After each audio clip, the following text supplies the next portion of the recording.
Assalamualaikum warahmatullahi wabarakatuh. Selamat pagi. Selamat datang ke hari yang ketiga, sesi pagi. Okey, baik. Kita mulakan kelas kita pagi ini dengan membaca Al-Fatihah. Bismillahirrahmanirrahim. Rahmanirrahim. Ar-Rahmanirrahim. Maliki yaumiddin. Iyyaka na'budu wa iyyaka nasta'in. Ihdinas siratal mustaqim.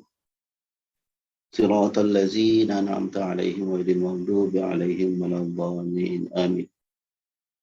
Okey, baik. Mana semua orang? Saya tak nampak muka. Kita ada 14 orang baru masuk. Yang lain mana boleh tak minta seru dekat grup?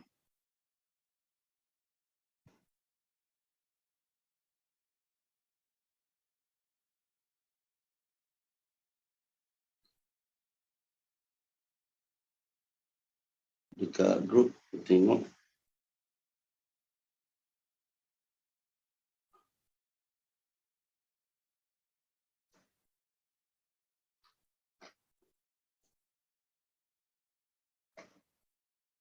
Okey, baik. Pagi ni kita akan, Kak Ros kenapa gelap kamera ke terbalik?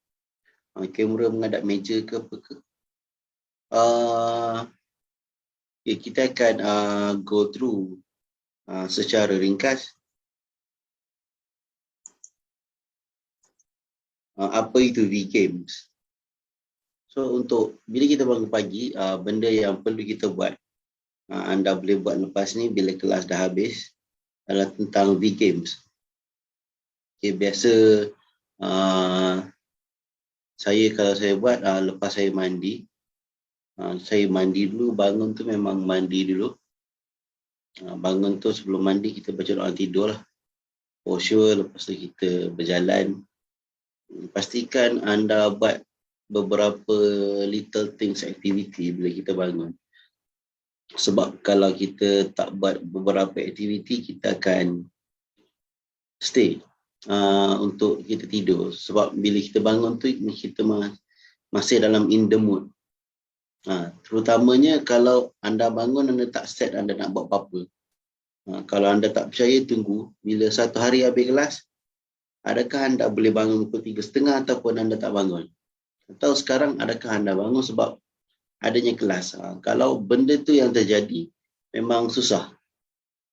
Kita tak ada motif. So, kalau tanpa motif, kita kena buatkan motif tu. Motif ni ada tujuan, tak ada motivasi. Sekarang kita ada motivasi untuk bangun sebab adanya kelas. Saya ada motivasi untuk bangun untuk buka Zoom, tunggu TF masuk, saya kena bercakap. Tapi kalau tak ada kelas, adakah saya boleh tidur awal? Awal semalam saya tidur pukul 10.30.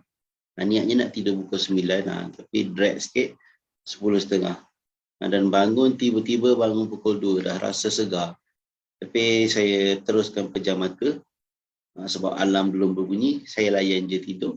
Dan bangun 3.30, kita off alarm, minum air, lepas tu berjalan-jalan dalam rumah, lepas tu saya mandi.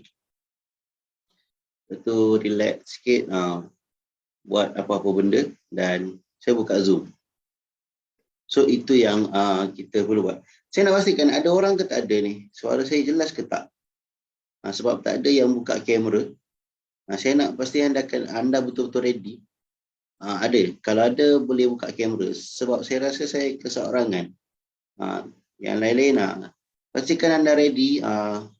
Ambil masa pergi basuh muka ke apa ke. Kalau show yourself you are ready. Macam tu. Sebab kalau anda tunjuk anda ready, saya lagi bersemangat untuk saya share. Macam tu. So, itu kita perlu buat. So, bila kita masuk V-Games, V-Games adalah satu ringkasan tentang beberapa amalan selepas kita bangun tidur. V adalah visualization. Dia berbeza dengan rehearsal visualization sebelum tidur. Kita akan go through. Yang kali pertama,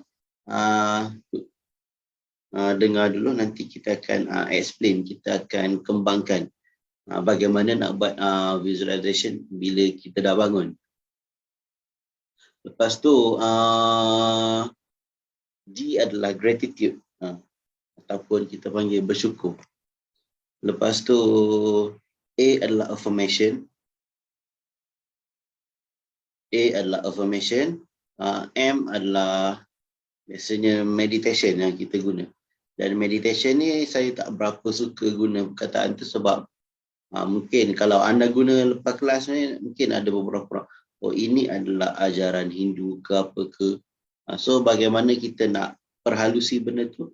Sebab dia ada benda yang, kalau kita tengok mufti wilayah, Dr. Zul ada sebut, ada meditation yang kita boleh buat, ada yang meditation yang kita tak boleh buat. So kita akan fokus kepada yang kita boleh buat. Itu macam mindfulness meditation.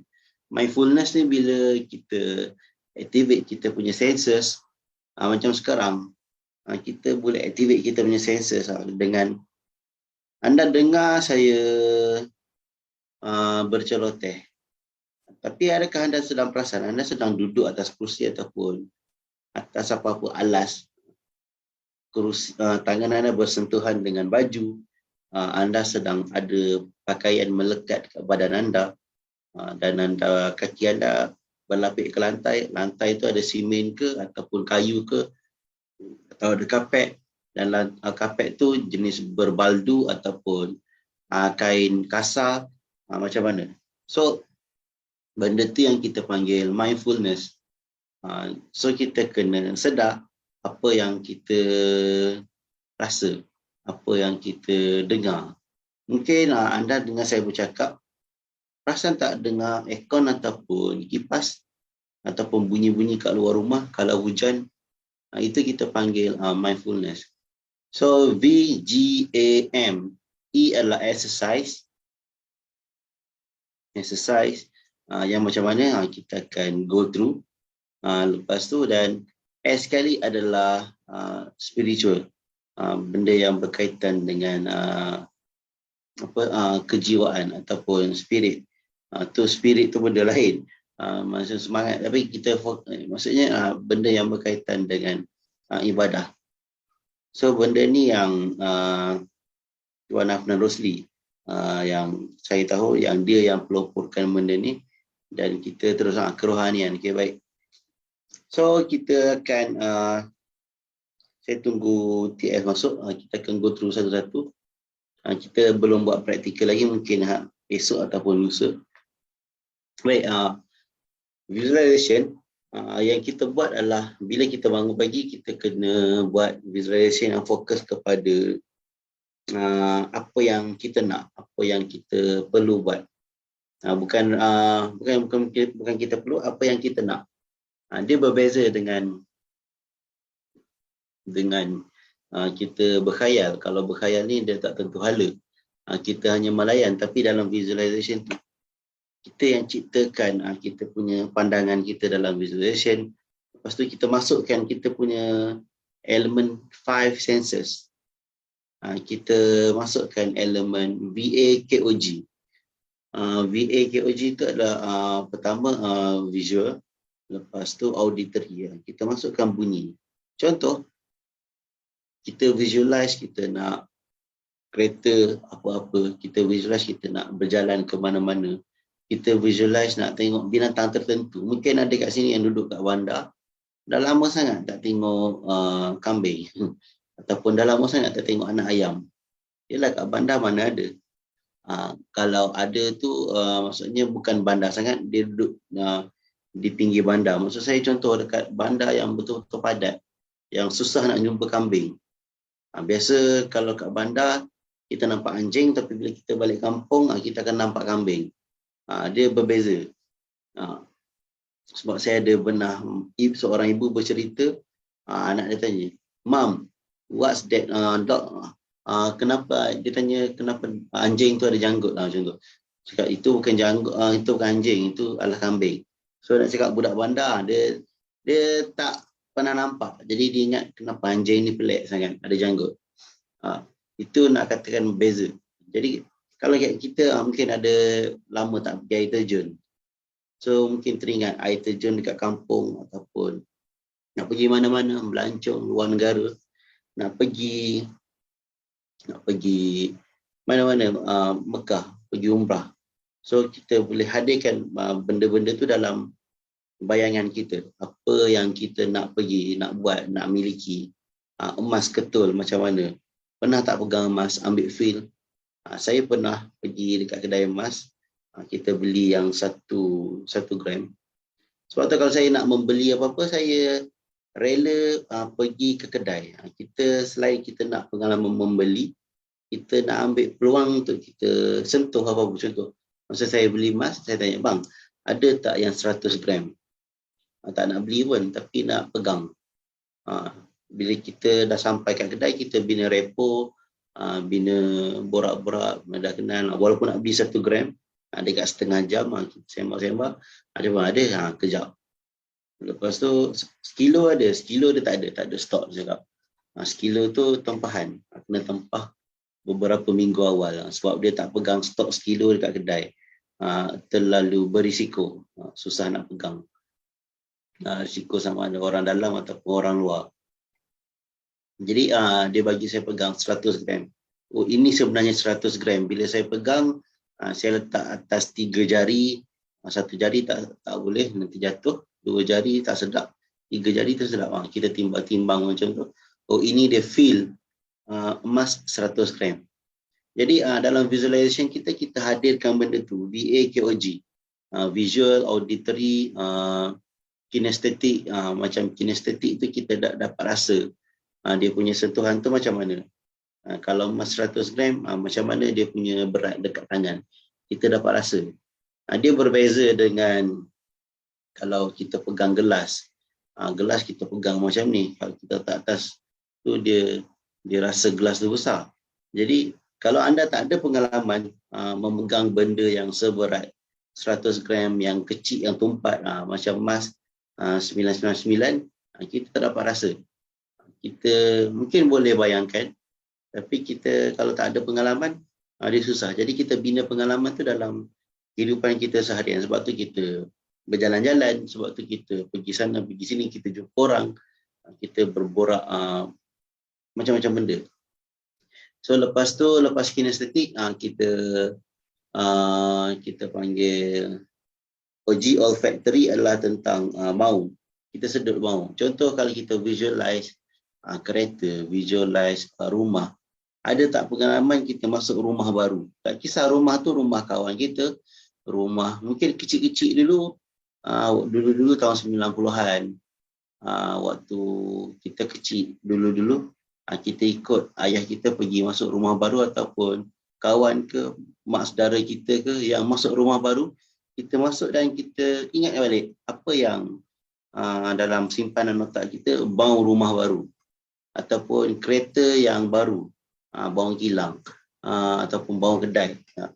So, ataupun kalau kita visualize pergi air terjun ke apa, ingat balik bau macam mana air terjun, ataupun masin air pantai. Air pantai dekat Selangor berbeza dengan dekat Dungun. Kat Selangor air dia berlumpur, ada ikan belacak. Bau dia lain, berlumpur. Tapi dekat Dungun airnya bersih, boleh nampak ke dasar. Tu bau dia berbeza. Lepas tu sebab Selangor dia banyak paya bakau. Lepas tu lagi kalau kat Dungun dia banyak batu karang. Benda tu adalah membuatkan mata kita dah nampak lain. Lepas tu bau dia lain. Dan last sekali, VA-KOG, gustatory. Tu tentang melibatkan dengan deria rasa kita. Kita boleh rasa, kita boleh kecap dengan lidah kita. Kalau biasa kalau kita taklah nak rasa air masin tu, tapi benda tu kita boleh hadirkan dengan pengalaman. Kita pergi ke mana? Kita pergi air terjun, kita camping, kita makan apa? Kenangkan kembali benda tu. Ataupun kita pernah minum kopi. Siapa yang tahu tentang ilmu kopi, kita boleh rasa tiap-tiap kopi akan rasa beza dia. 5 minit lain, setengah jam lain. Bila dah disejuk atas meja suhu bilik lain, simpan dalam peti semalaman, kita minum balik, kita rasa lain. Itu tentang kopi. Ataupun kita nak cakap tentang rasa. Teh ke apa ke, dia ada rasa-rasa dia. Sebab tu kita boleh train. daripada lidah kita yang jenis suka sangat masin, cuba kurangkan masin, baru kita rasa-rasa yang pelbagai. Satu lagi, kadang-kadang kita, contoh kita makan, tapi kita tak dapat rasa full, kita punya taste dia, kita tak dapat rasa keseluruhan rasa dalam makanan tu, rempah dia, gula dia, garam dia. Cuba tengok, adakah kita makan sambil menonton, ataupun kita makan, kita tak fokus sambil membaca. Sebab tu kalau ikut nasihat pakar pemakanan, makanlah makan. Jangan kita bercampur aduk. Kalau berborak tu boleh, sebab kita being human. Makan sambil berborak. Kalau orang Kristian, dia makan sambil bergelak ketawa. Orang Yahudi makan sambil senyap, tak cakap. Kita kat tengah-tengah. Itu yang kita perlu betulkan. Sebab setengah orang kita jangan berborak depan makanan. Senyap je. Habis tu, bila nak bonding? Habis tu, bila takkan duduk lepak ramai-ramai ataupun kita makan bersama family, kita nak senyap. Itu benda yang kita perlu betulkan. Amalan-amalan dalam masyarakat kita. Sebenarnya boleh berborak, cuma berboraklah benda-benda yang baik. Tanya buat apa kat sekolah, tanya dengan anak. Yang benda tu baru kita nampak natural, kita being human. Kita jadi manusia yang betul. Kita makan sambil kita berborak, tanya khabar. Kalau tak tahu benda nak borak tentang makanan. Rasa tak ni? Ini rasa ketumbar contohnya. Ini rasa pelaga. Tekan makan-makan rasa bom dalam mulut. Itu pelaga. Rasa bunga cengkeh lain. Sebab itu kita gunakan pengalaman di luar visualization kita hadirkan dalam visualization kita, dan kita boleh bermain-main dengan visualization kita. Okay. Itu yang pertama, V-Games. Gratitude adalah tentang benda-benda yang bersyukur. Kita boleh bersyukur dengan kita ucapkan dengan mulut kita. Kita boleh bersyukur dengan kita menulis. Kita boleh bersyukur dengan kita sambil kita berzikir ke apa ke. Dia banyak-banyak benda kita boleh buat. Kalau kita nak menulis, saya galakkan kita sediakan jurnal ataupun satu buku. Kita tengok hari ini kita bersyukur tentang apa, esok kita bersyukur tentang apa. Sebab kenapa kita perlu bersyukur? Untuk sedarkan kita. Kadang-kadang kita banyak mengeluh, itu tak kena, ini tak kena, ini itu tak kena, kenapa dia ni macam ni. Tapi bila kita cuba bersyukur, lagi banyak sebenarnya benda kita bersyukur tu daripada benda kita nak mengeluh. Contoh sebab kalau ikut TF, ada beberapa modul orang yang tension ke apa ke, luahkan, tuliskan dia punya dia punya tak puas hati tu. Tapi kita panggil blockage ke apa ke, tulis. Dan apa yang tak puas hati itu biasanya terhadap orang, terhadap situasi, terhadap keadaan semasa. Tak puas hati ahli politik, tak puas hati. Tapi bila tulis, sampai tak 100, tak akan sampai. Tapi kalau kita diminta untuk senaraikan kesyukuran, banyak sangat, tak terhitung. Itu yang kita namakan benda tu sebagai untuk sedarkan diri kita. Yang kita ni adalah hamba. Yang kita ni banyaknya bergantung kepada Tuhan. Lepas tu banyak kita bergantung kepada orang. Jadi kita perlu sedar. Jadi salah satu nak sedarkan lagi dengan kita tulis jurnal kita punya syukur. Syukur sikit. Lama-lama baru kita nampak. Kalau kita susah nak buat jurnal syukuran tu, senaraikan apa yang kita tak puas hati. Biasa ke kalau kita diminta buat untuk sebulan, awal-awal tu banyak, tapi lama-lama sikit. Jurnal tu lain daripada buku affirmation. Dia berbeza. Affirmation tu yang kita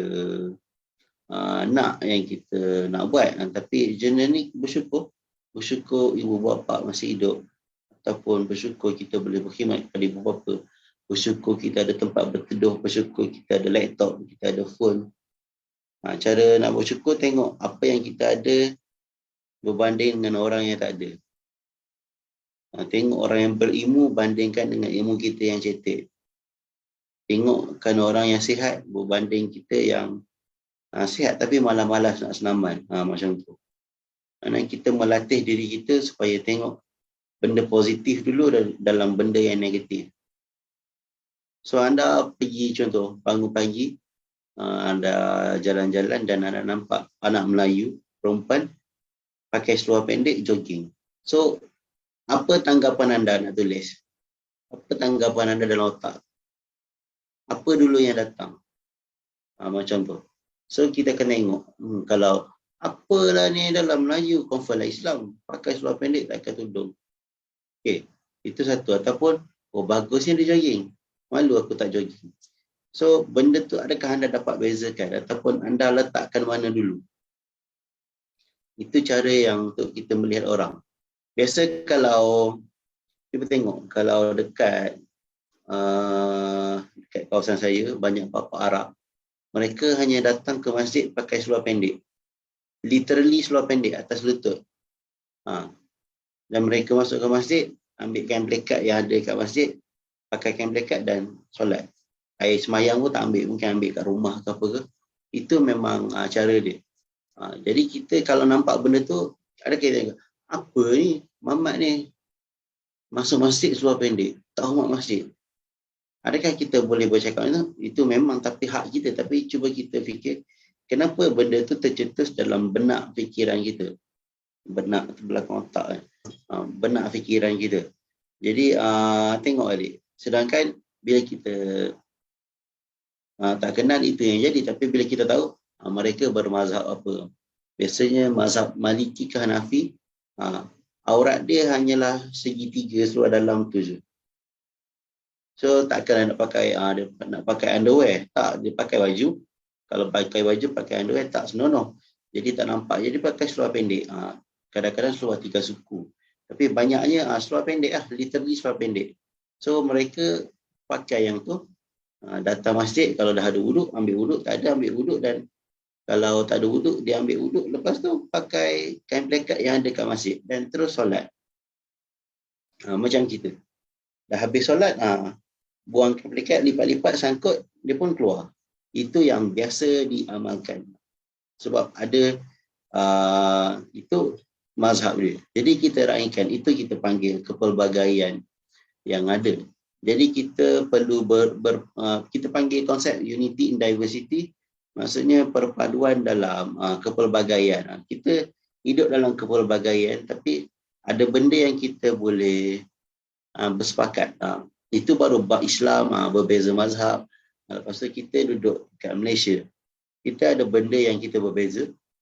Lepas tu kita ada benda yang kita boleh bersepakat. Contoh bangsa berbeza, agama berbeza, apa yang kita boleh bersepakat, apa yang kita tak boleh. Dan tentunya ada limit masing-masing lah. Kita boleh sentuh, ada tak boleh sentuh. Dan jangan langgar masing-masing punya. Ini dah masuk politik. Itu kita panggil lah kontrak sosial. So itu berkaitan dengan gratitude, bersyukur.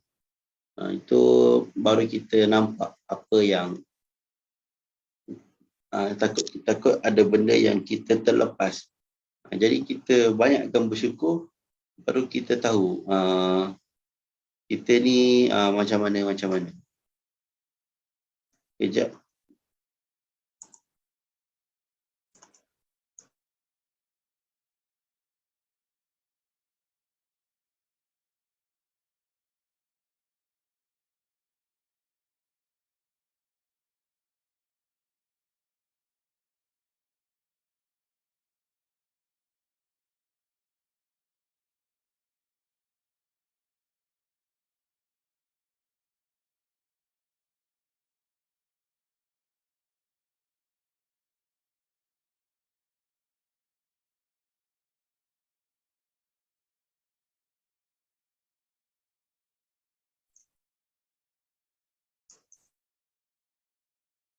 Iaitu tentang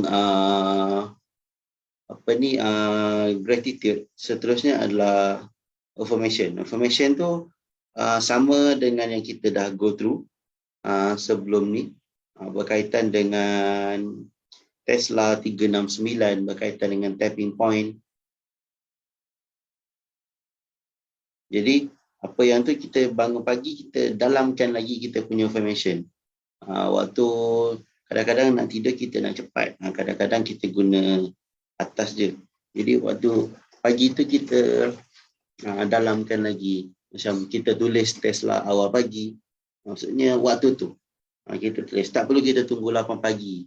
Kadang-kadang kita dah terlambat bangun, rushing solat subuh, betul, tukar pakaian, nak pergi kerja ke apa ke, hantar anak sekolah ke, jadi dah terlambat. Sebab tu kita praktik. Kita bangun awal pagi supaya kita boleh settlekan siap-siap. Benda-benda mungkin awal-awal excited buat, tapi bila dah masuk lama-lama, dia benda jadi benda yang rutin.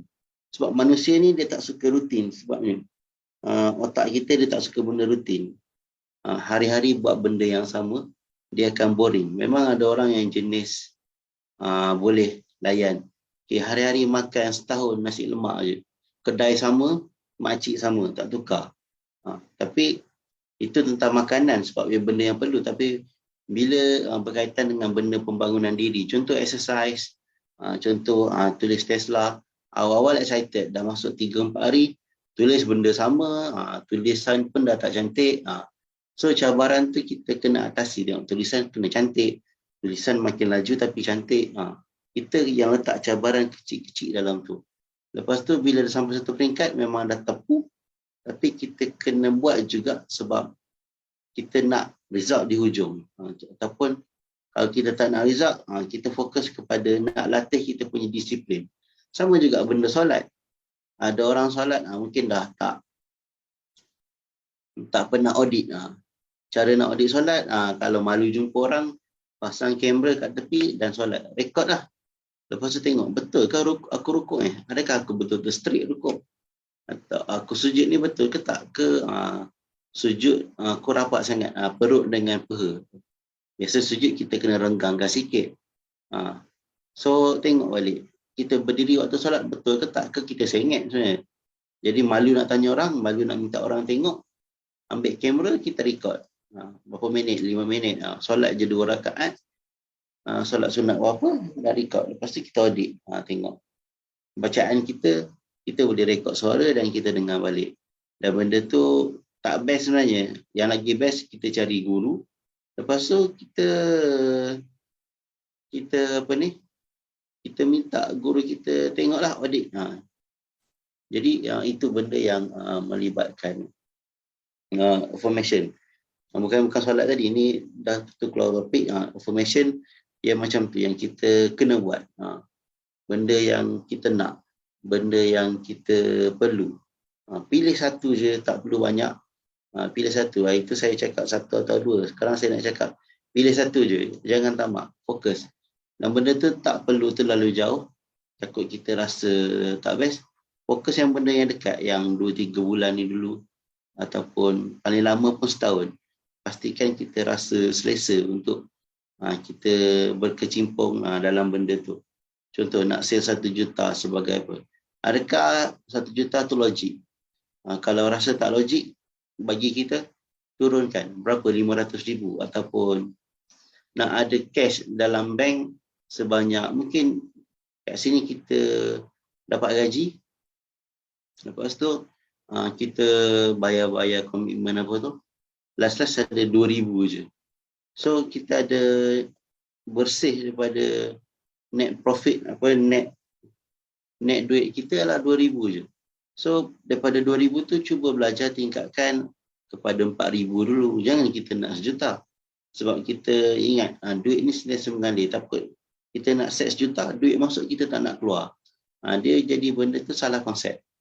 Kita tak akan dapat 1 juta kalau kita tak gerakkan duit kita. Duit tu datang dan pergi. Dia datang kepada kita, dia tumpang dekat kita punya wallet, punya account bank, lepas tu keluar. Tu datang balik. Yang penting kita dalami, kuasai bagaimana nak tarik duit tu banyak sikit. Bagaimana kita nak tarik supaya Dia ajak kawan-kawan dia tu datang kepada kita. Masuk duit, masuk duit, masuk duit. Kita pun belanja duit, sedekah duit, bayar zakat. Sebab kita dalam Islam, kita di-encourage daripada tak boleh bayar zakat, kita kena berusaha supaya kita bayar zakat. Sebab yang tangan di atas tu lagi mulia, lagi baik daripada tangan yang di bawah. Ada hadis dia, yadullah khairum min yadus sufla. Mana tangan yang di atas lagi baik daripada tangan yang di bawah. Maksudnya apa? Maksudnya tangan yang memberi itu lagi baik daripada menerima. Tak salah kita nak menerima, tak salah kita nak meminta, tapi kita dah dipasang dalam diri kita sifat malu, sifat nak yang terbaik. Jadi kita kena ubah daripada meminta kepada memberi. Jadi adalah usaha kita kena buat, belajar bisnes, belajar benda tu, belajar benda ni. Dan benda tu ada dalam perkara yang berkaitan dengan 5 tabiat orang kaya dan berjaya. Nanti kita sentuh waktu lain. Jadi itu kita panggil affirmation. Dan seterusnya adalah meditation. Meditation kita akan buat kat sini tentang bertafakur. Kita buat deep thinking ataupun mindfulness meditation. Kita duduk senyap, kita relax, kita duduk senyap, kita keningkan diri, belajar cuba relax. Relax otak kita. Bukan kata kita tak nak guna otak, tapi kita relax sekejap. Sebab bila kita tak relax, kita tidur, kita rasa, kita bangun, kita rasa letih lagi. Sebab otak kita bergerak, masih lagi berfungsi, masih lagi dipanggil.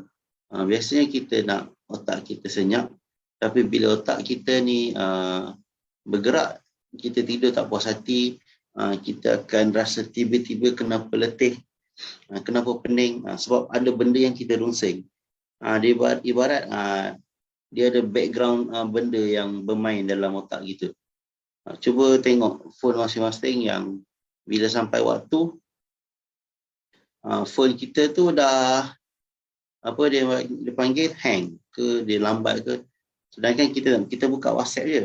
Bila kita check, ada lagi background application, ada lagi memori yang kita tak clear, macam memori yang junk memory, yang memori sampah yang kita perlu buang.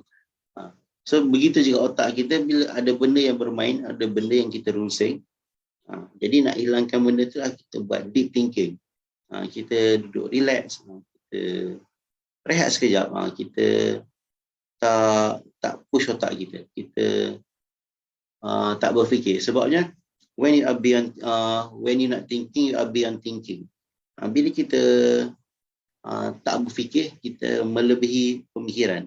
When you are not seeing, you are beyond seeing. Contoh, bila kita pejam mata, kita boleh bayangkan benda-benda yang kita nak. Tapi kalau kita tak pejam, kita tak nampak apa yang kita nak. Cuba bayangkan anda berada di Mekah, ataupun bayangkan anda nampak Kaabah depan anda. Anda tak boleh bayangkan dengan mata terpejam. Dia terganggu. Kita banyak tengok benda. Nampak kipas lah, nampak baju, nampak dinding, nampak pintu, nampak makanan.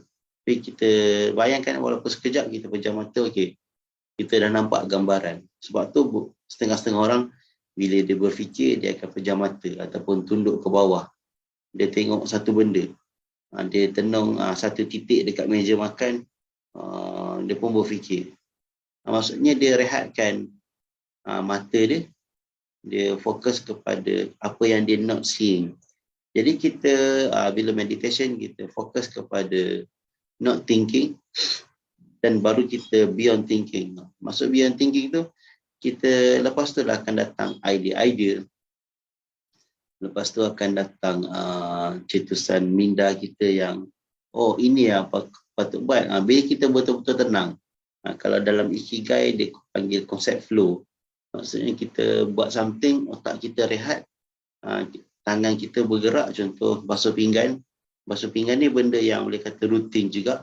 Kita ambil sabun, kita sental, lepas tu kita bilas. Lepas tu kita basuh, kita letak atas rak, kita buat ke pinggan seterusnya.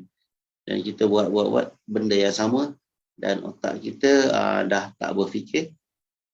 Jadi itu yang kita akan dapat terlintas idea. Itu yang kita nak sebenarnya. Waktu tu bila dah terlintas idea, kita carilah pen, kertas, kita tanda. Dan seterusnya MES, meditation, exercise. Bila kita berkaitan exercise ni, dia tak perlu exercise yang macam lari ke apa, tapi cukup sekadar kita buat kita panggil regangan tangan. Maksudnya kita stretching, kita benda-benda yang ringan yang boleh exercise tu boleh buat atas kerusi, exercise tu yang kita boleh buat atas dalam bilik, atas lantai. Biasanya dengan stretching, dengan kalau nak pumping tu boleh, tapi ringan-ringan je lah, tak perlu kita push. Dia bukan exercise yang kuat. Macam benda yang kita relax, yang penting kita gerakkan badan. Macam buat macam ni, yang penting kita stretch sikit kita punya masa. Dan last sekali, benda yang berkaitan spiritual. Bila anda dah segar, dah fokus benda, anda tahu, sebelum kita fokus pada doa, kita solat. Sebelum, biasa kalau kita solat, lepas tu kita fokus, lepas solat kita nak berdoa. Apa yang kita nak doa? Tapi kalau kita dah prepare, ibarat kita dah satu list, kita nak doa macam ni. Ibarat macam biasa kita perasan tak kalau orang tu solat hajat, doanya lagi lama daripada solat biasa. Sebab dia dah niat solat hajat tu, ada hajat yang dia nak minta. Hajat yang dalam kepala dia yang bermain, kenapa aku kena buat, mungkin untuk family, untuk dia sendiri ataupun untuk orang lain. Tapi kalau solat biasa, kita baca doa yang kita dah hafal, walaupun 10 ke 20 rangkap doa, tapi benda tu hanya bermain dekat mulut kita. Tapi bila kita solat hajat, kita tahu apa yang kita nak hajatkan. Sebab kita yang menerima beban dia, kita yang menerima kesan dia. Jadi sebab tu kita buat visualization, apa yang kita nak. Kita buat meditation, deep thinking tu sebab kita ada masalah yang kita nak selesaikan, tapi kita tak dapat idea kita nak buat. Dan kita cuba berfikir dengan kita buat deep thinking supaya datang cetusan fikiran, cetusan idea, apa-apa idea, dan kita guna semua dalam kita punya doa, dalam kita punya solat. Barulah kita boleh katakan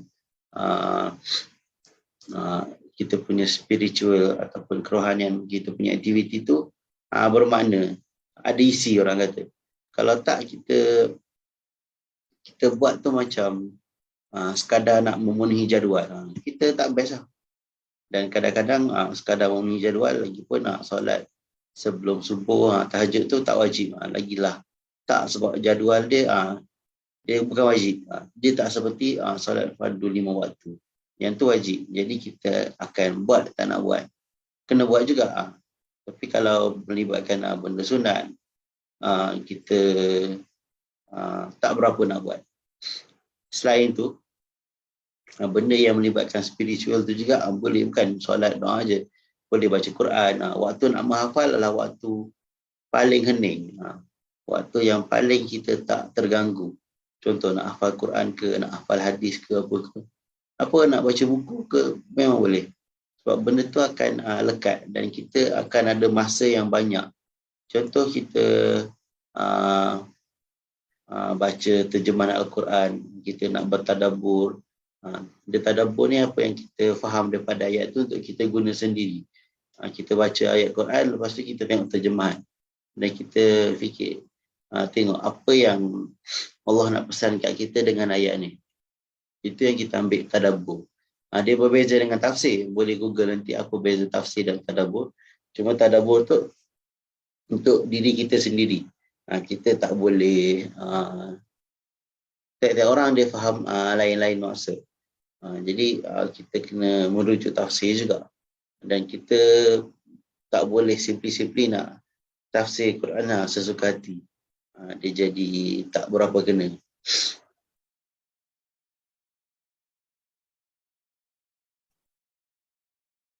Okey, seterusnya kita ke tabiat orang kaya dan berjaya. Dia ada 5. Siapa yang dah pernah belajar, ambil sebagai reminder.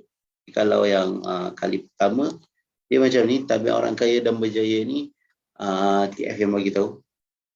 Dia pertama adalah membaca.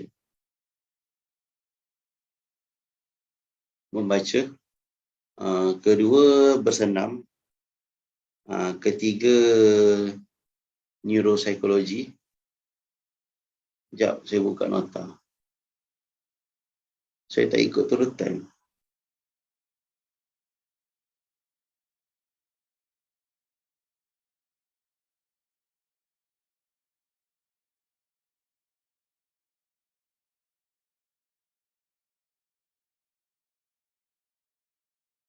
Okay, pertama bersenam. Kedua, membaca. Ketiga, meditation. Keempat, neuropsikologi. Kelima, deliver value. Habis. Okay. Bila kita bersenam, senaman macam mana? Senaman yang kita nak dalam pembangunan diri kita adalah senaman yang untuk kalau untuk orang yang dah lama sangat tak exercise, dah lama sangat tinggal exercise, berjalan pun kadang-kadang tak, itu amat mencabar. Dan biasanya benda bila kita sebut exercise, tak lari daripada kita punya diet. Dan kita kena ingat apa yang ada kat badan kita sekarang adalah hasil yang kita dah bela selama bertahun-tahun. Sama ada dalam otak kita, sama ada dalam jiwa kita, sama ada dekat fizikal kita.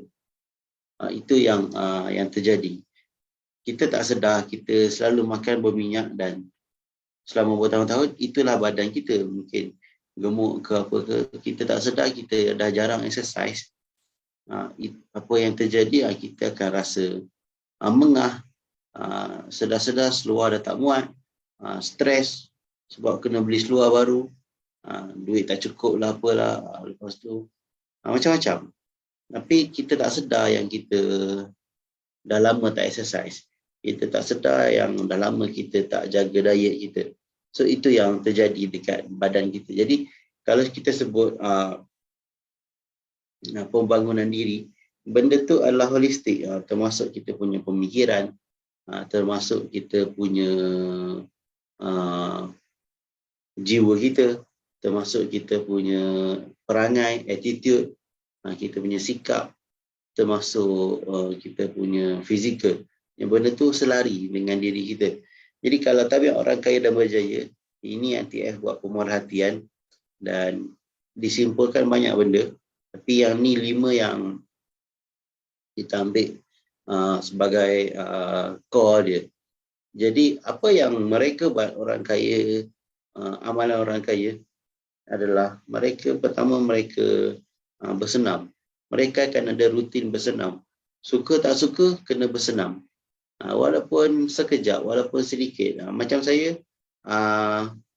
bersenam pagi saya push up. Sebelum makan saya push up. Walaupun sedikit, lepas tu petang saya squat. Squat, tahu dia duduk macam tu, dia buat macam tu. Dengan kaki. Boleh google lah squat tu macam mana. Ada sebab-sebab dia. Dan banyak lagi exercise yang kita boleh buat tanpa guna alat pun. Boleh google senaman tanpa alat. Kita tak perlu beli dumbbell, tak perlu pergi gym. Kita boleh buat dengan apa yang ada dengan diri kita. Dekat rumah kita. Boleh guna sofa, boleh guna balcony, boleh guna beranda, guna tangga. Macam-macam sebenarnya kita boleh buat tanpa kita menggunakan alat. Hatta tali skipping pun tak perlu. Tapi kalau minat skipping, boleh skipping. Jadi bersenam, macam mana yang kita nak adalah bersenam yang memberikan kita kelegaan bila mana hormon-hormon ada yang keluar. dia ada hormon yang berkaitan dengan exercise, saya lupa. DOPE, dopamine, oksitosin, serotonin dengan amfetamin. Amfetamin tu dah lupa pula. Nanti cek balik 4 hormon yang memberikan kita kelegaan, memberikan kita kebahagiaan. So benda tu yang melibatkan. Jadi bila kita bersenam, satu lagi kita kena ingat, bersenam awal-awal kita excited. Tak percaya, tunggu musim cuti sekolah, minggu depan cuti sekolah, akan ramailah subscriber package gym. Ada yang subscribe, okay, seminggu bayar sekian-sekian. Kalau satu hari bayar, contoh sekarang gym berapa ringgit? Saya pun dah berapa tahun dah tak pergi gym. Last pergi sebelum COVID. Lepas COVID, saya bila masuk tahun 2020 ada COVID, saya dah tak pergi gym. Saya dah lupa. Dulu mungkin RM7 kalau kat Kota Baru lah. Kat KL saya tak pasti. Contoh biasa kalau masa sekali masuk RM10, dia bagi 7 hari RM50. Dan tak semua, kebanyakannya akan habiskan 7 hari tu. Akan datang 2-3 hari, lepas tu tak sempat. Tak naklah terlepas peluang lah. Sebabnya tak ada willpower satu. Sebabnya tak ada target. Jadi satu lagi dia dah boring. So macam saya cakap tadi, bila dah boring, kita kena ada target kita. Kita kena reka kita punya motif. Kita kena reka kita punya motivation tu supaya kita pergi. Sebab tu kalau dekat gym, alat ada banyak kan. Jangan main satu alat serentak. Gunakan satu alat tu guna sepuas-puasnya. Ataupun kita buat jadual. Sebab tu kita kena study.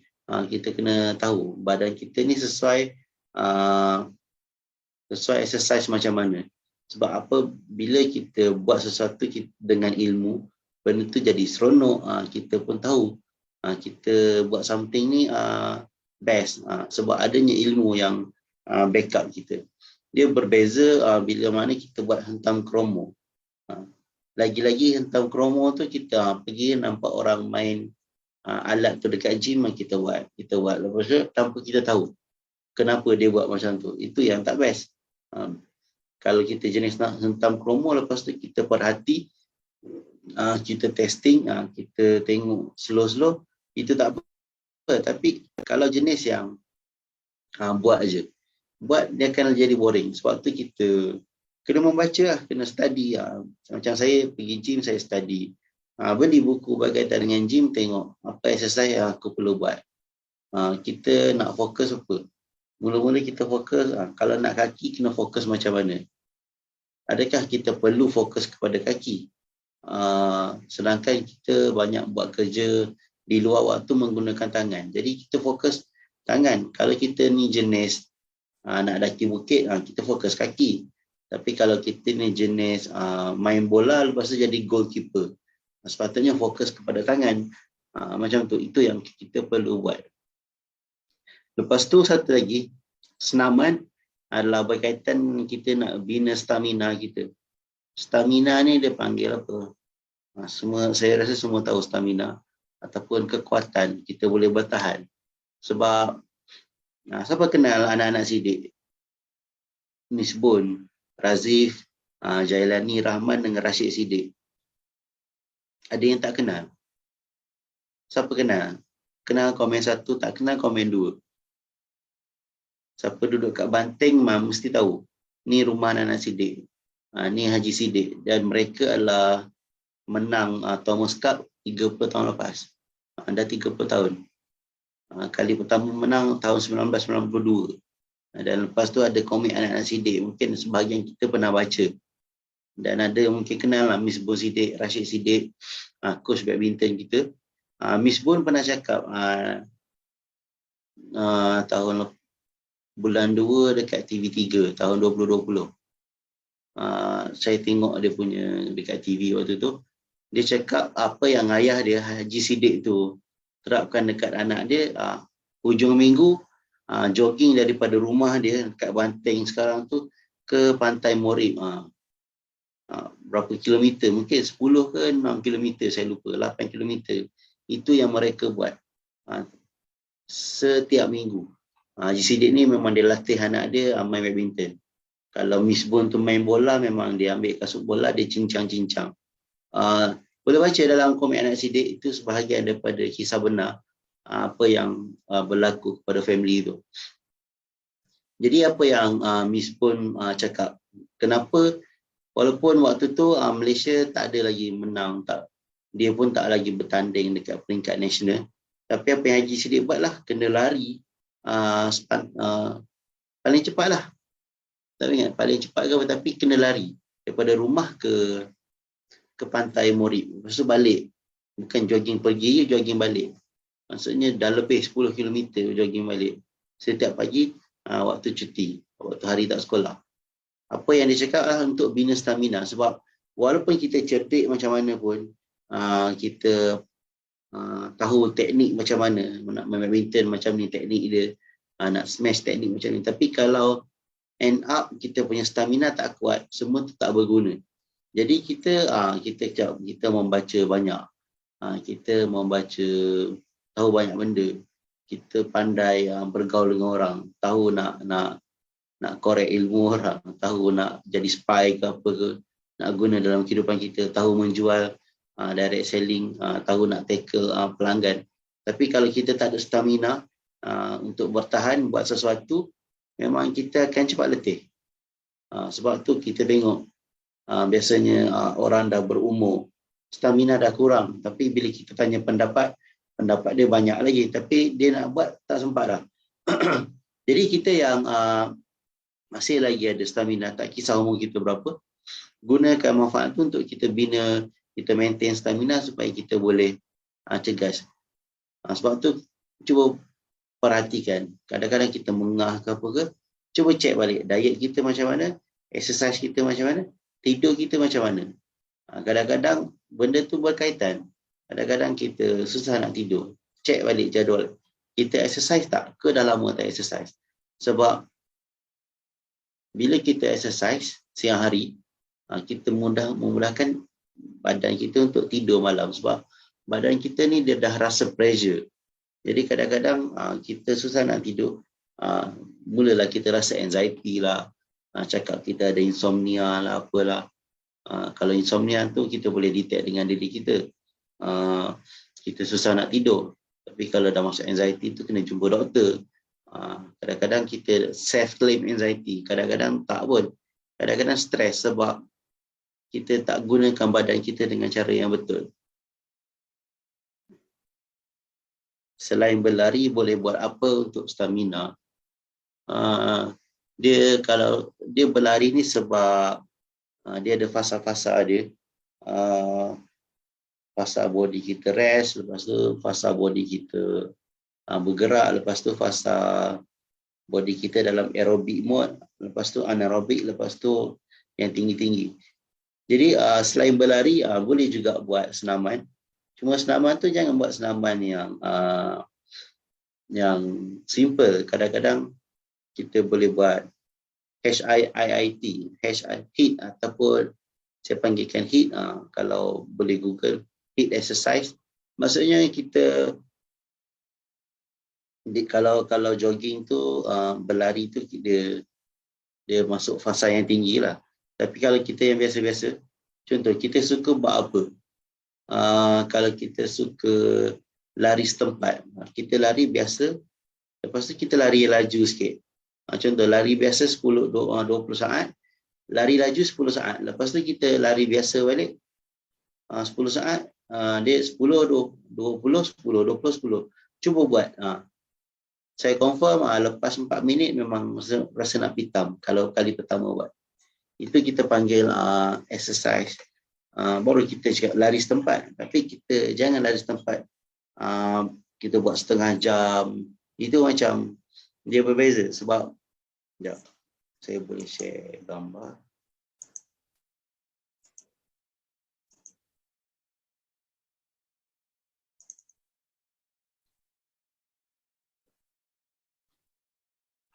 Okay.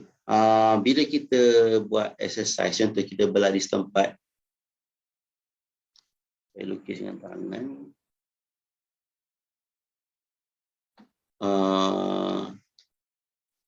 Okay, ni masa lah.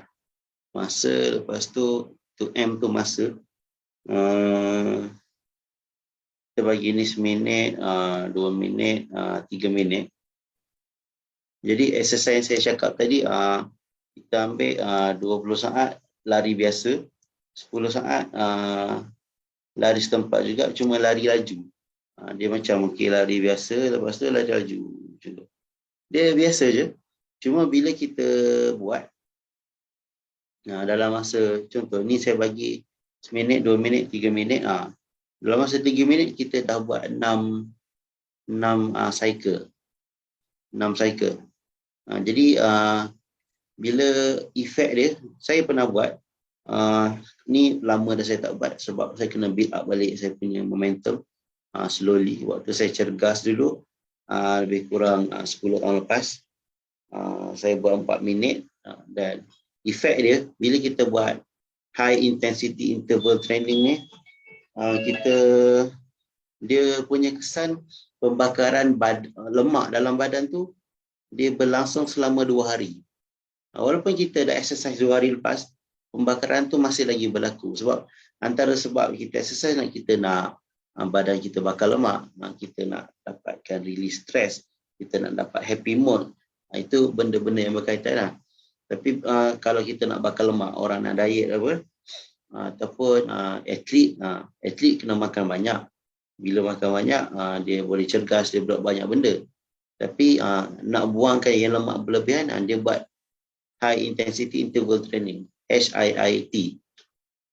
So jadi dalam cycle kita lari setempat biasa, lepas tu kita buat lari laju, lepas tu kita turun, kita buat laju. So dia macam tu.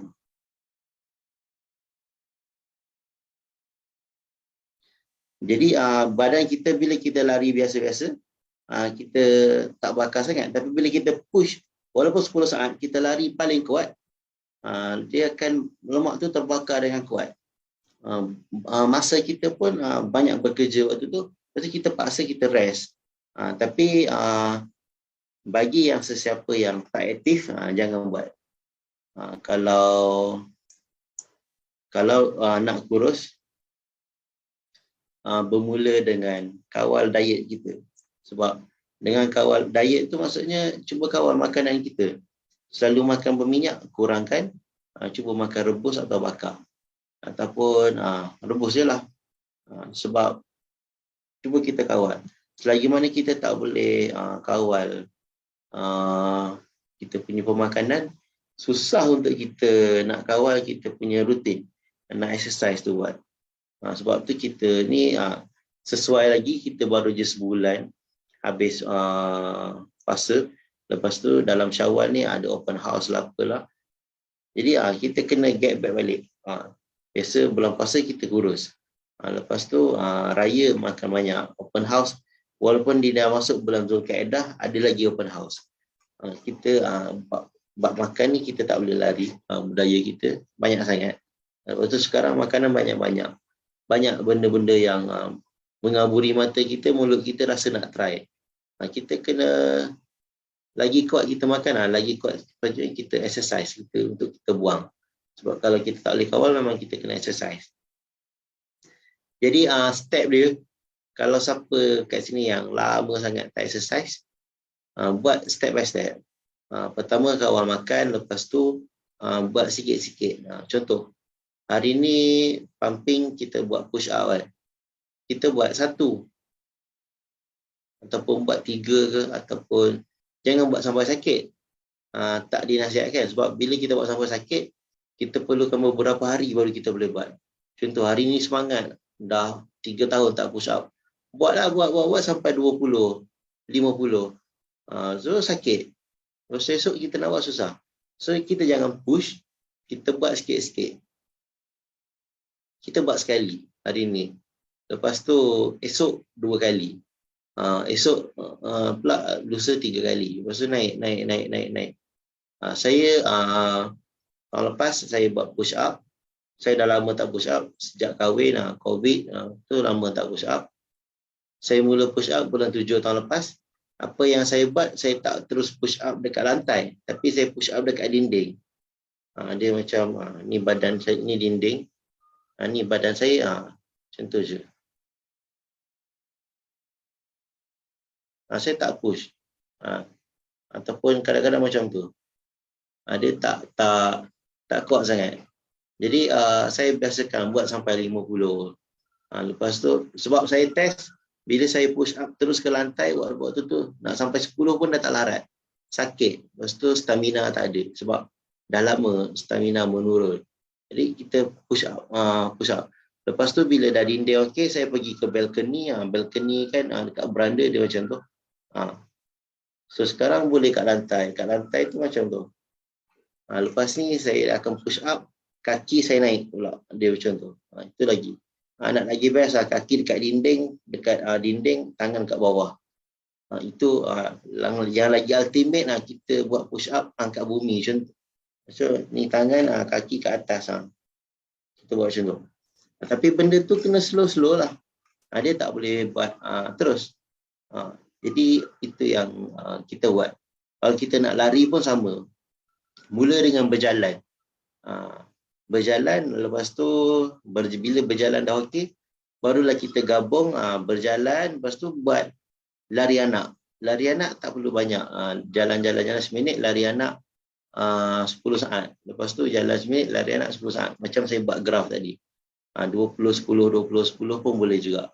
Lama-lama badan kita dah okey. Lepas tu baru kita daripada berjalan, kita fokus pada jogging.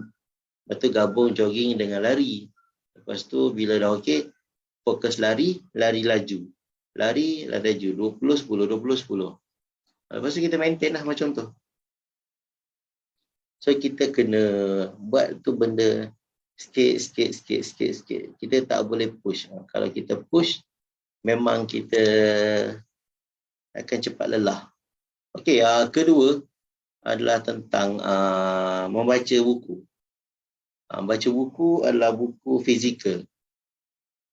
Kalau siapa follow Encik Hujan, dia memang sarankan kita membeli buku.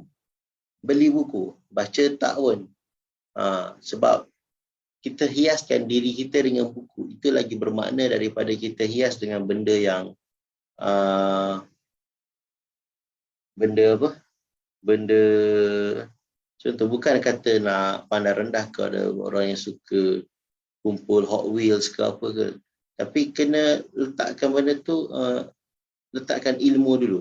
Kita boleh kumpul Hot Wheels, macam saya kumpul, ada botol certain minuman, saya suka beli, memang saya tak buang.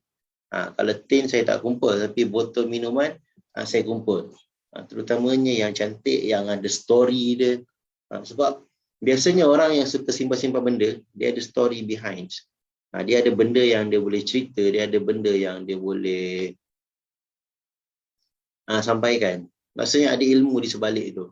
Jadi alang-alang simpan benda, kita simpan juga buku berkaitan benda. Barulah kita tahu benda tu ada maklumat, ada informasi. Jadi benda tu ilmu ni ataupun maklumat, pertama kita akan ambil benda tu sebagai maklumat. Buku contohnya, kita ambil benda tu sebagai maklumat. Dan maklumat tu bila nak jadi ilmu adalah bila kita amal. Bila kita amal, kita jadi ilmu. Lepas tu bila kita nak sampaikan kepada orang, kita panggil tu dah level mengubah paradigma. Bila kita sebut paradigma adalah kita nak mengubah orang. Tapi kesilapan kita nak ubah orang tanpa kita ada ilmu. Contoh, kita ada anak, semayang lah. Adakah betul kita suruh, tiba-tiba suruh semayang? Ataupun kita ajak dulu. Sebab tu budak Nabi sarankan, umur 10 tahun baru kita boleh rotan.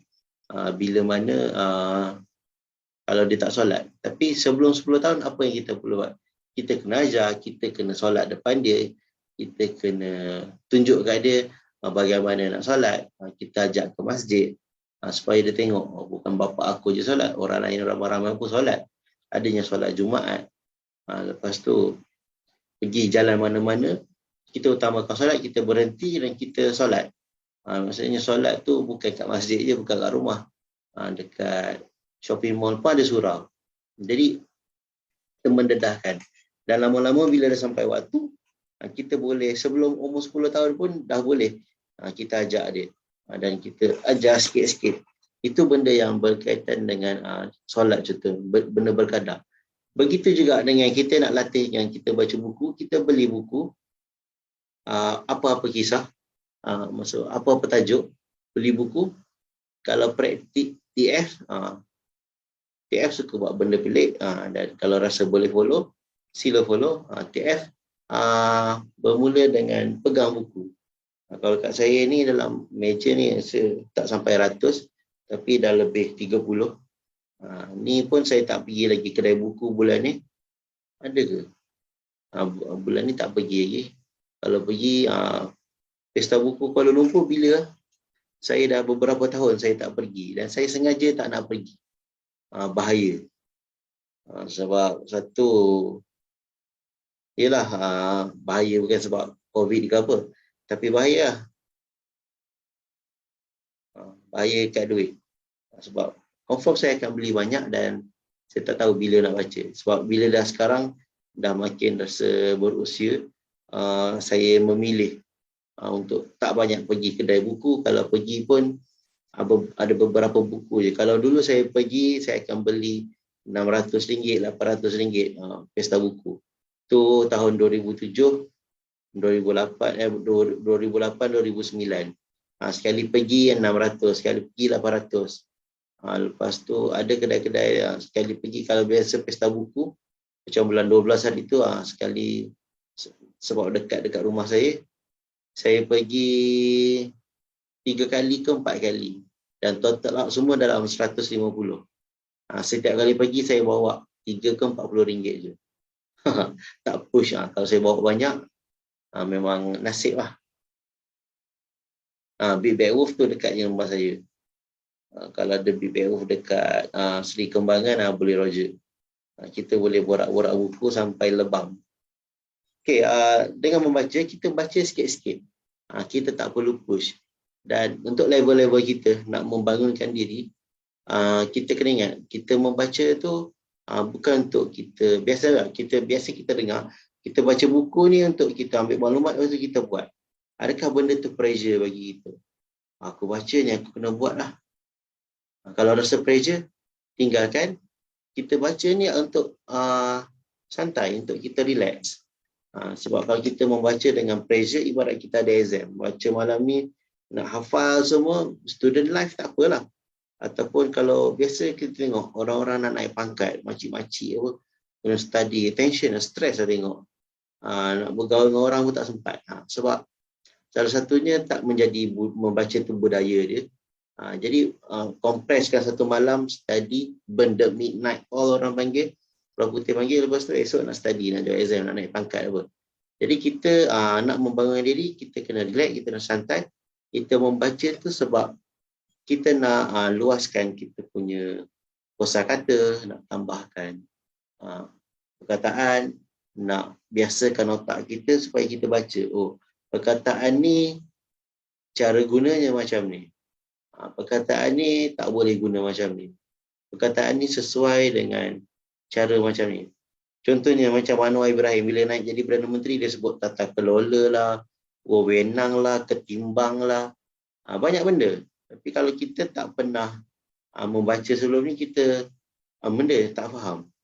Jadi itu yang kita nak biasakan otak kita dengan perkataan-perkataan yang kita tak biasa. Dan satu lagi, kita membaca adalah untuk kita simpankan maklumat dalam kepala kita tanpa kita pressure. Lama-lama nanti maklumat tu akan, bila kita borak-borak, aku ada baca hari tu. Walaupun kita baca sekali, benda tu tak ingat waktu tu, tapi bila diperlukan, dia ingat. Sebab tu bila kita buat meditation ke apa ke, kita relax, thinking, akan menjelma idea. Sebab benda tu dah ada dalam kepala kita sebenarnya. Dia bukan datang dari langit ke apa ke. Cuma dia akan keluar bila waktu yang, waktu kita nak relax sikit, datanglah idea-idea yang best. Jadi itu berkenaan membaca. Dan satu lagi, membaca sila membaca dengan buku fizikal. Kalau PDF tu memang tak disarankan. Kalau ada setengah-setengah kita yang suka beli e-book, cuba printkan e-book tu. Biasa e-book beratus-ratus kan. Kalau pergi kat kedai, 100 kali 20 sen, dah RM20. Jadi minta dia satu, kompreskan e-book tu daripada biasanya satu helai, satu muka, letakkan. Satu helai ada 2 page PDF dalam tu. Kita baca. Dan bila kita baca buku fizikal ataupun PDF e-book kita ada, kita print, benda tu lagi bermakna sebab kita boleh conteng, kita boleh tanda, dan kita nampak, kita boleh lukis, kita tanda apa yang kita baca. Sebab tu kita disarankan untuk kita melebihkan, kita menggunakan kita punya senses kita, menggunakan kita punya kita punya tulang pakrat lah. Barulah benda tu dapat membina dalam diri kita. Dia ibarat kita asah pisau. Kita kena gerakkan. Kalau tak, kita tak akan rasa. Betul ke tak? Kita boleh berteori, okey, asah pisau macam mana? Gelek kan? Kita lalukan pisau dekat batu asah. Itu okey, teori kita. Tapi selagi mana kita tak buat sendiri, kita tak nampak. Kadang-kadang kita asah, ada pisau tu kena tegak ke, kena sengit je. Kalau sengit macam mana? Kadang-kadang kita buat, kenapa makin tumpul? Teknik tu salah. Jadi kita kena buat. So membaca begitu juga, kita kena membaca dengan fizikal. Mata kita nampak, kita tangan kita rasa, kita belek muka surat, hidung kita bau buku tu, tiap-tiap buku ada bau dia, bau dakwat lah, bau kertas berbeza. Seterusnya, nombor 3 adalah meditation. Meditation tu sama macam tadi, kita buat deep thinking. Maksudnya dalam sehari, orang kaya dan berjaya, amalan dia buat 5 benda tu. Seterusnya adalah tentang neuropsikologi. Neuropsikologi ni benda. Dia adalah benda yang melibatkan tangan kita, neuro kita, otak kita, dan macam neuropsychomotor, neuropsikologi. Psikologi ni benda yang berkaitan dengan badan kita, neuro ni otak kita. Jadi kita buat benda, contohnya sekejap, saya lupa yang ni.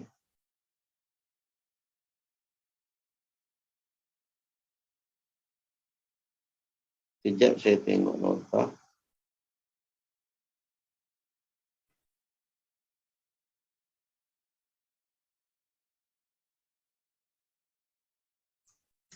Okay, dia macam neuron ni otak, neuron-neuron kita berhubung. Jadi kita nak neuron kita berhubung, kita kena, pertama memang berkaitan dengan membaca. Lepas tu kita mula menulis. Dia berkaitan dengan Tesla sebenarnya. Kita kena tulis, kita kena rasa. Bila kita buat mind map, contohnya kita study, kita terapkan ilmu neuropsikologi, kita buat nota, kita buat peta minda. Peta minda saya rasa semua tahu. Peta dekat, kita buat peta minda, lepas tu kita buat gambar rajah.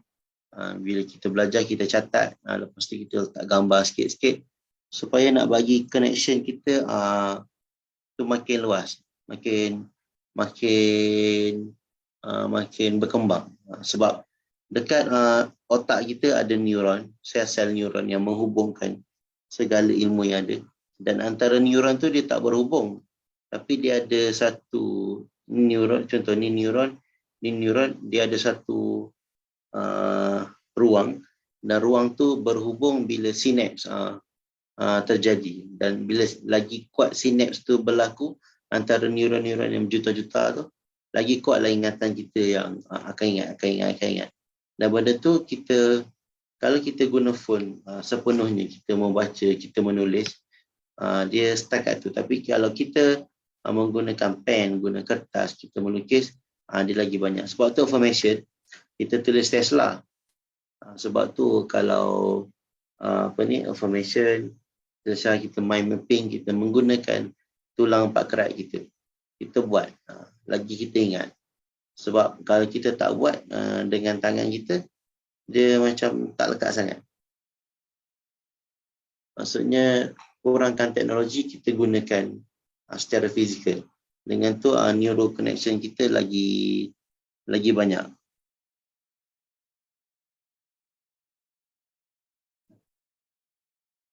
Kejap. Dan seterusnya adalah deliver value. Ini yang kita tengok. Value, dia berkaitan dengan bisnes. Siapa yang berbisnes? Orang datang kepada kita apakah sebab? Adakah value kita, kadang-kadang orang datang kepada kita sebab kita jual murah. Sebab value dia dah dia mencari, bukan harga tu, dia mencari harga murah. Sebab value dia adalah dia nak jimat duit sebenarnya. Bukan semata-mata murah. Kenapa kedai-kedai mahal ada juga pelanggan? Kita tak rasa orang ramai masuk, tapi sekali orang masuk, orang spend ratus-ratus. Kita mungkin jual berpuluh-puluh ataupun RM10 produk kita. Tapi yang ratus-ratus ada juga orang membeli sebab dia membayar suasana, dia membayar membayar kualiti yang ada. Contoh, kedai kopi, ada kopi, Starbucks pun ada kopi. Apa beza yang ditawarkan oleh Starbucks dengan kedai kopi? Maksud kedai kopi ni, kedai kopi pagi-pagi yang ramai orang. Ada orang pergi Starbucks, terutamanya Starbucks Reserve ke apa ke, dia nak pergi tu sebab dia nakkan suasana. Dia nakkan satu keadaan yang dia tak boleh kat tempat lain. Itu yang kita nak. Macam kita menjual, macam kat sini ada beberapa takaful man. Servis yang berbeza. Ejen takaful, company takaful ada puluh-puluh kat Malaysia. Agensi takaful mungkin 1,000. Ejen mungkin dah puluh-puluh ribu dekat serata Malaysia. 50,000 ke apa ke. Cuba cek. Itu tak termasuk ejen yang tak aktif. Yang daftar exam 10 tahun, 20 tahun lepas. Anytime dia boleh jadi ejen balik. So, banyak ejen yang buat. Tapi apa bezanya orang tu dengan orang ni? Kenapa orang memilih kita? Sebabnya value yang kita deliver. Apa yang TF maksudkan dengan deliver value, dekat sini adalah sekarang anda belajar dalam kelas Magic Life Gate. Dah berapa hari ni? Dah hari ke-9. Jadi ada beberapa hari lagi. So itu kita panggil proses input. Masukkan input, belajar, kita baca buku. Dan kita kena deliver value. Sebab satu benda, satu adalah untuk manfaat orang, tapi yang paling penting adalah untuk kita kendurkan otak kita. Sebab kalau kita ambil maklumat tanpa kita menulis ataupun tanpa kita bercakap, kita akan rasa stres. Lama-lama kita dah worry. Sebab dia ibarat kita berpusing-pusing dalam otak kita je. Tapi once kita belajar, kita menulis, kita akan rasa puas hati satu. Lepas tu bila kita menulis ataupun keluarkan pendapat, kita jumpa orang, kita bercakap, orang akan bertanya kepada kita. Dan orang tanya, kadang-kadang kita tak faham, kita cakap, okay, ini aku tak faham, nanti aku baca balik. Ataupun aku jumpa balik, aku tengok balik kelas dan aku cerita balik. Kadang-kadang kita tulis kat Facebook, akan ada orang tanya. Kita tak boleh jawab, kita study balik dan baru kita jawab. Itu kita panggil proses untuk kita membina diri kita. Kita membaca, kita deliver. Kita membaca, kita deliver. Kita bersenam, dapat result, kita ajar orang. Kita jaga makan, kita kurus, kita ajar orang. So benda tu deliver value. Apa value orang akan dapat? Dan bila kita deliver value, dia akan ada pertukaran lah antara value kita dengan currency kita. Kita akan dapat beberapa benda. Mungkin kita boleh charge certain amount. Dan benda tu be fair lah. Sebab value yang dia nak dapat, dia nak dapatkan rasa pisang yang rangup. Dengan makan keripik pisang lah. Dan kita jual keripik pisang, dia kena bayar. Dan kita boleh cakap, aku beli keripik pisang, aku jual keripik pisang. Tapi yang sebenarnya adalah kita menjual rasa pisang. McDonald menjual kecepatan. Walaupun kalau saya balik Kelantan, saya tak pergi McDonald. Sebab ada kedai yang lagi pantas daripada McDonald. Dia buat preparation sebelum kedai itu buka. Kedai buka 4 pagi, 4 petang sampai 4 pagi. Tepi jalan je stall dia. Tapi sayur, sos semua dah tersedia dalam bonet kereta dia. Bawang semua dah siap. Dia hanya datang, goreng dan masukkan semua bahan-bahan. Dah siap burger dia. Lagi pantas daripada McDonald. Saya, walaupun burger dia tak berapa sedap, tapi saya pergi sebab nak makan burger dengan cepat. Saya pergi ke kedai dia. Lagi, apa lagi? Kita panggil deliver value. Deliver value bukan saja tulisan, boleh buat video, boleh buat gambar. Apa-apa saja yang kita tunjukkan dekat social media adalah value kita. Apa lagi? Jadi sebab tu kalau kita tengok habis kelas, saya ataupun TF akan tanya apa yang anda rasa. So curahkan apa yang anda dapat, keluarkan berbentuk tulisan. Dan biasa kalau kita tengok tulisan, kita mungkin 5 topik orang kaya dan berjaya, 5 cara. Akan ada yang tulis 1, 2, 3, 4, 5 ni apa. Tapi untuk membinakan diri kita lagi bagus, untuk neuropsikologi tadi, untuk lagi berhubung dalam otak kita, kita push diri kita supaya kita boleh cakap lebih pada tu. Kita ada 5 tabiat orang kaya dan berjaya. Senang membaca neuropsikologi, deep thinking, meditation.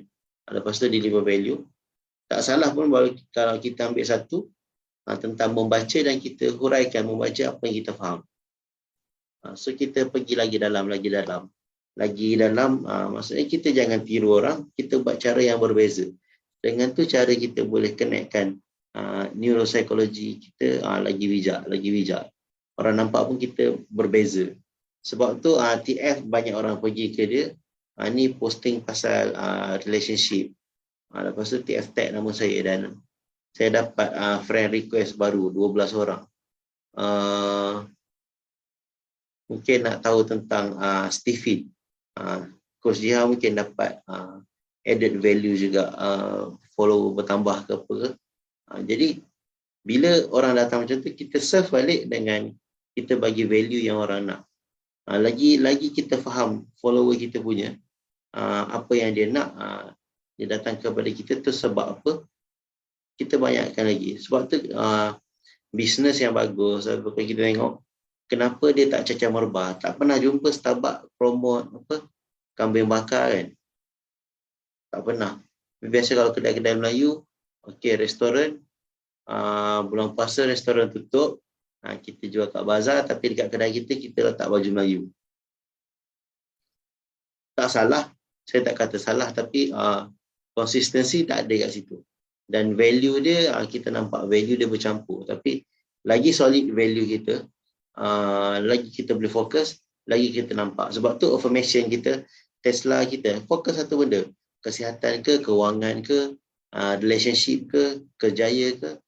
Fokus apa yang kita nak. Kalau kesihatan, nak sihat dengan macam mana? Nak jaga makan ke, nak exercise ke, ataupun nak gabung. Atau kalau exercise, nak buat exercise apa. Kita lagi deep, lagi tu kita akan berkembang. Lagi kita detail dengan hidup kita. Okey. Saya rasa itu je yang saya nak sampaikan tentang V-Games dan 5 tabiat orang kaya dan berjaya. Ada soalan? Sebelum kita tutup kelas. Saya mengharapkan soalan. Saya nak pastikan anda faham.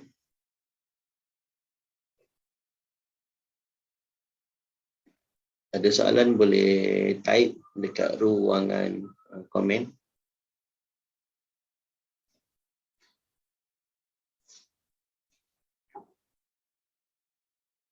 Patutlah pesta buku hujung minggu ni. Cuti sekolah.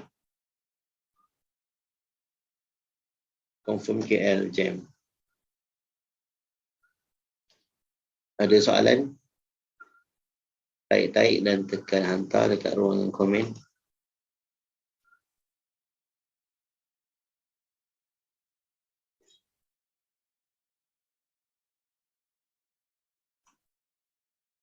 Religious atau spiritual? Adakah ianya sesuatu yang sama atau berlainan. Kalau ikut takrifan yang detail tu lainlah. Dia kalau apa yang saya belajar, saya sosiologi, kita belajar tentang belief and spiritual. Benda tu berlainan. Tapi religions and belief, maksudnya religion ni dia fokus kepada 3 agama. Ni detail saya nak cerita. 3 agama lah. Islam, Yahudi dan Kristian. Dan belief adalah kepercayaan. Maksudnya benda tu datang daripada kepercayaan. Nak kata direka-reka pun boleh. Macam Hindu, Buddha, lepas tu benda-benda lain. Agama pagan, yang sembah matahari, sembah pokok, sembah busuk. Percaya benda tu ada semangat apa. Itu kita panggil kepercayaan. Dan benda tu adalah ada elemen spiritual masing-masing. Macam tu. Jadi religious kita panggil religion, agama, religious keagamaan. Lepas tu spiritual adalah benda yang kerohanian. Kita ada benda yang berkaitan dengan elemen kita.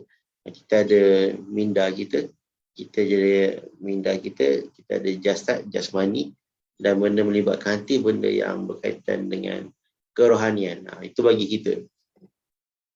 So kita kena tengok dalam mana benda, ataupun kita panggil benda-benda yang kejiwaan macam tu. So kita kena tengok adik. So untuk Khairul Zaman, adakah saya menjawab ke boleh tanya lagi? Bagi saya benda tu berbeza. Contoh religion, kita ada benda-benda yang kita buat. Kenapa kita cakap agama kita adalah Islam? Kita kena tengok Islam tu sebagai dia, kalau agama ni benda yang bersifat ritual. Kita ada ritual kita dalam Islam, seperti solat, seperti haji.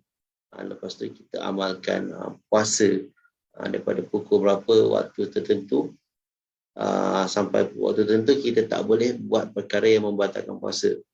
Dan kita ada juga konsep ibadah dalam Islam. Maksudnya ibadah tu di luar, bukan, dia tak ada luar ataupun dalam, tapi ibadah tu sepanjang hayat, sepanjang hari.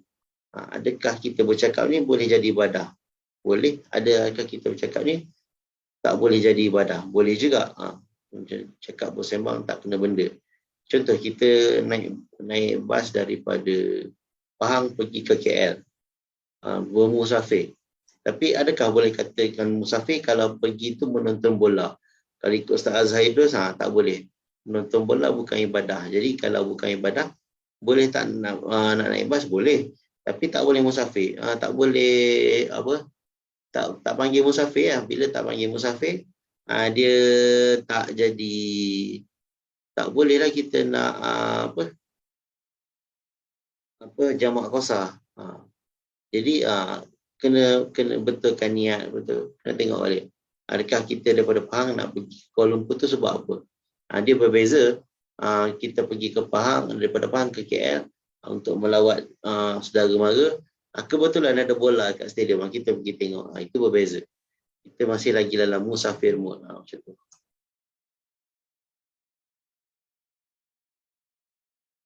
Solat tak sama dengan meditation. Jangan samakan.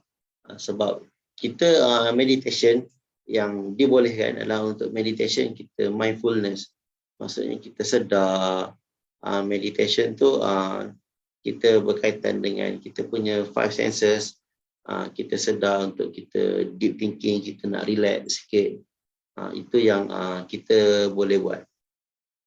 So kalau kita meditate, itulah benda yang berkaitan dengan kita nak kata dia benda yang bersifat kejiwaan. Macam tu. Kita nak cool down, kita nak relax. Kita nak cuba memahami diri. Itu sebab tu kita duduk senyap. Dan tempat-tempat tu kita setting supaya tak ada gangguan. Sebab kita nak relax, kita nak tak berfikir sekejap. Lepas tu idea-idea datang. Macam tu. So solat adalah solat. Dia tak sama. Biasanya apakah takrifan khusyuk dalam solat? Adakah khusyuk tu fokus? Tak juga. Dia khusyuk adalah benda yang kita buatnya dengan sedar. Yang kita sedar, kita sedang solat. Saya sedang sedar nafas, saya tahan, lepaskan. So, dia benda yang berkaitan dengan kita sedar. Sebab bila kita solat, tiba-tiba ada orang lemas kat tepi. Kita solat tepi tali air contohnya. Adakah kita tak boleh pergi selamatkan dia? Ataupun ada anak kita, tiba-tiba dia terhantuk dekat kerusi. Dan dia menangis. Adakah kita tak boleh berhentikan solat? Boleh. Adakah bila kita dengar orang menangis kat tepi, kita tak khusyuk? Tak. Dia khusyuk bukan macam tu. Bukanlah kita tak sedar, kita dah terpisah daripada dunia. Khusyuk tak macam tu. Dia sebab tu khusyuk adalah khusyuk. Tapi untuk memudahkan orang faham, kita sebut fokus. Ada setengah orang dia translate khusyuk kepada conscious atau conscient ke apa. Saya tak ingat, boleh tengok balik bahasa Inggeris apa. Tapi bagi saya, khusyuk tak sama dengan fokus. Dia lebih kepada kita sedar apa yang kita buat. Dan kita sedar apa yang kita baca. Dia kalau dia bukanlah tiba-tiba saya dah bagi salam. Tak, dia solat tak macam tu. Sebab dalam solat kita kena sedar yang kita ada. Dia ada hukum qauli yang kita perlu sebut, hukum fi'li yang kita kena buat. Lepas tu hukum qalbi, hati kita kena khusyuk. Kita tahu, kita baca tu. Sebab bacaan sujud dengan rukuk lain. Bacaan tahiyat awal pendek, tahiyat akhir panjang. Lepas tu ada doa-doa yang kita baca antara dua sujud. Lepas tu dalam tahiyat, bila dah habis, ada lagi doa-doa yang Nabi ajar, boleh baca sebelum kita bagi salam. Itu yang kita belajar. Jadi sebab tu dalam V-Games kita pisahkan benda tu. Meditate, lepas itu untuk kita relax sebenarnya. Dan ada setengah-setengah orang tak perlu nak meditate, dia dah boleh terus fokus berfikir ke apa, sebab dia dah boleh tenangkan diri. So itu je, kita dah habis masa. So siapa tanya tadi? Boleh tanya dekat Telegram, kita sambung kat Telegram. Khairul Zaman boleh PM Telegram saya. Jadi itu saja untuk kelas kita pagi ni. Kita tangguh dengan tasbih, kafarah dan suratul as. Subhanakallah wa bihamdika asyhadu an la ilaha illa anta astaghfiruka wa atubu ilaik wa nasna insana fi khusr ila allazina amanu wa amsalhat wa tawasaw bil haqq wa tawasaw bis sabr. Okey, baik, itu saja, kita jumpa pagi esok. Assalamualaikum warahmatullahi wabarakatuh. Okey, baik, terima kasih sama-sama.